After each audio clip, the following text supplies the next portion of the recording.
আমরা বহুত বড় সৌভাগ্যবান, আল্লাহ আমরা বহুত ব্লেসিং দিয়ে দিচ্ছি। বাংলাদেশ স্বাধীন হয়েছে 1971। 1971 শেখ মুজিব তনে ধরিয়া এখন পর্যন্ত যারা নাম্বার 1 কাম করছেন, প্রাইম মিনিস্টার অথবা রাষ্ট্রপতির কাম করছেন, সেও সিলেটের লোকে কানেক্টেড আসছেন। সেউরে সিলেট ডাইরেক্ট মিলানি বড় মুশকিল আছে। আপনার গনৌকা হয়তো আমরা সাইফুর রহমান সাহেব পাইছি, হয়তো হজর মালিক সাহেব পাইছি, সামাদ সাহেব পাইছি, হ্যাঁ মুহিত সাহেব পাইছি, কিন্তু প্রাইম মিনিস্টারের রিচ করা অত সহজ আমরা পাইছি না। কিন্তু আপনারা এবার লাকি, আপনারা দামান্ড, আপনারা জামাই হইলে গিয়ে ফিউচার প্রাইম মিনিস্টার। আসো আমি ডঙ্গর কথা হইয়ার না, আমি তার লোকে মারতেছি, আমি জানি। আইয়া বিরামপুর তাই এখানে গেছো, আপনারা দেখাইবার লাগে গেছো যে সিলেটের মধ্যে তার দায় দায়িত্ব আছে। সাধারণ একটা কথা তার আমি হইতাম না, আমি কইতাম না কমিটমেন্ট রাজনীতিতে আমি নাই।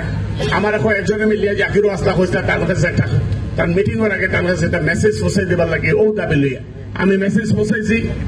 5-10 মিনিট আমার হুঞ্চল কইছেন, বুলেট পয়েন্ট দোকা দিছি, মিটিং ডিক্লেয়ার করছে। আপনারা যদি এই পরিমাণ কানেকশন পান প্রাইম মিনিস্টারের লগে, প্রাইম মিনিস্টারের ওয়াইফ সিলেট, একবার ভোট দিয়া দেখিলেও কাকিতা হয়, ঠিক না? তবে ভোট দিয়া দেখতে হইলে কিতা করতে হইব? ই খালি বক্তৃতা উনলে তো হইতো নাই, আমার খেয়াল করে নিবই না নহল। বক্তৃতা দিলে হইতো নাই, আপনারা সকালে উঠিয়ে ভোট সেন্টারে যেতে হইব। আমার এক ভাই আমি জানিয়ে না নাম করছেন যে রেজাল্ট দিয়া দেখাইবা টাইম বালুচর এলাকা হয়েছে। কোটি কোটি মানুষের হৃদয়ে যে আসলা, হে আসলা আমরা ম্যাডাম খালেদা জিয়া আসলা। খালেদা জিয়া যে বিশ্বর মাঝে একজন অত বড় মহান লিডার আসলা, তাই মারা যাবার আগে তাই নিজেও হইতে পারছেন। আর এই খালেদা জিয়া ফুয়া হইলা তারেক রহমান সাহেব। তারেক রহমান সাহেবর কথা আমি উল্লেখ করতাম না, আমি ব্যক্তিগতভাবে তাদের খুব ভালো করে চিনি। তো খালেদা জিয়ার ফুয়ারে তান দিয়া গেছে এই সংগঠনের দায়িত্ব, বিএনপির দায়িত্ব, এবং তারেক রহমানের অভিভাবক গার্জিয়ানশিপে যে নমিনেশন পাইছিল খন্দকার মুক্তাদির, তার বড় পরিচয় হইল তান ওটাও যে তাই তারেক রহমানের নমিনি, তান খালেদা জিয়ার নমিনি। পরে আইব তান ব্যক্তি পরিচয়। যতখানো দানের শিষ্য যতজনকে নমিনি দিছে, যোগ্যতা দিয়ে দিছে, এবং প্রধান যোগ্যতা হইল তার যে আপনারা সেবা করতা, একমাত্র কারণ দেশের সেবা করতা। 20 বছর ফ্যাসিস্টের আন্ডারে আপনারা আসলা, সেবা কি জিনিস বুঝছেন না, আইন কি জিনিস বুঝছেন না, মানুষের অধিকার কি জিনিস বুঝছেন না। আজকে গণতন্ত্র পাইছেন, বিরোধী দল পাইছেন।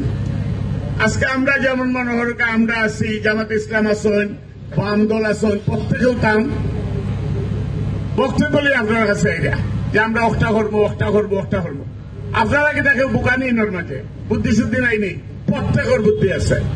প্রত্যেকেও করো এক একজন নেতা, এক একজন বাপ, এক একজন মায় গড় চালাই দেয়, আলুয়া নাই কেউ ফাঁকি দিবার মতো নাই যে তাদের বুদ্ধি দিয়া বুদ্ধি বাকি। আপনারা বুঝবা খেয়ে মেডিকেল প্রেসক্রিপশন দিলা, কোন দিনের লাগে দিলা, খেনে দিলা। বুটোর রাজনীতি অন্য লেখান, মুক্তাদির বুটোর রাজনীতির লাগে আইসন নাই কেন? মুক্তাদির আইসন বুটোর রাজনীতির পরিবর্তন করে দিতা। সচরাচর যে রাজনীতি আছে,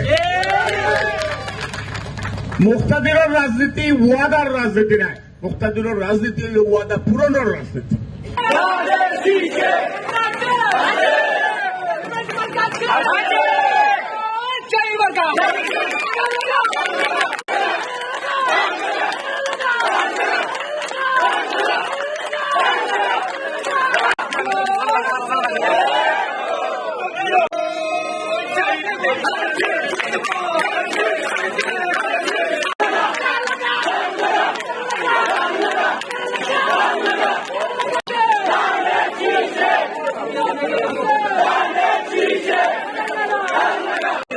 আমি অনুরোধ জানাচ্ছি আমাদের সিভিল যারা